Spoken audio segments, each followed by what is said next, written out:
Genesis 35. Jacob's return to Bethel. God said to Jacob, "Now move on to Bethel and settle there. Build an altar there to worship me, the God who appeared to you when you fled from your brother Esau." So Jacob told everyone in his household, "Destroy your idols, wash yourselves, and put on clean clothing.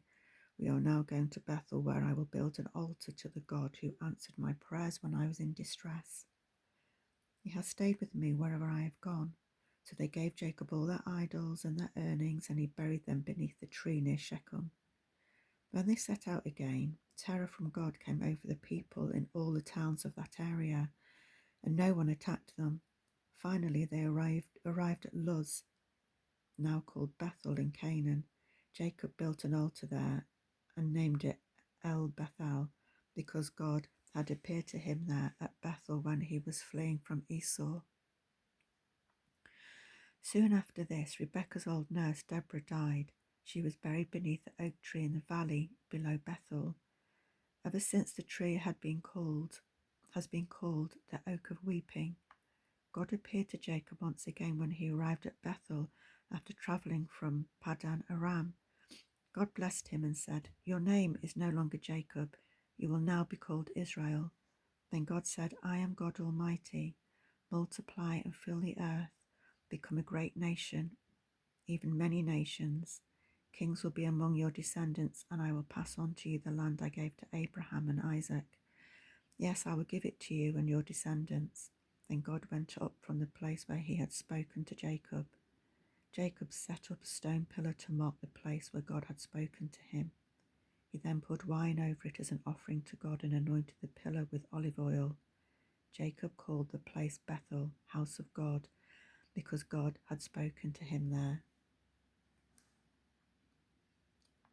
The deaths of Rachel and Isaac.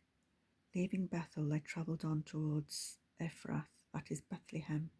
But Rachel's pains of childbirth began while they were still some distance away. After a very hard delivery, the midwife finally exclaimed, "Don't be afraid, you have another son."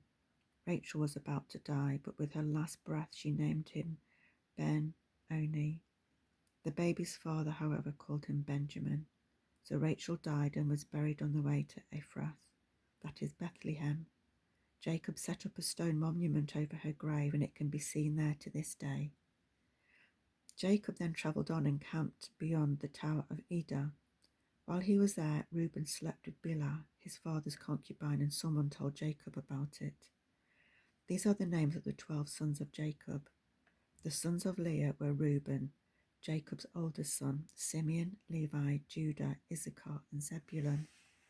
The sons of Rachel were Joseph and Benjamin. The sons of Bilhah, Rachel's servant, were Dan and Naphtali. The sons of Zilpah, Leah's servant, were Gad and Asher.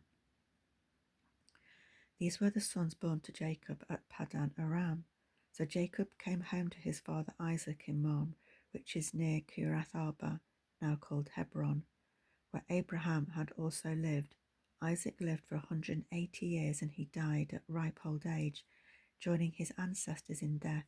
Then his sons Esau and Jacob buried him.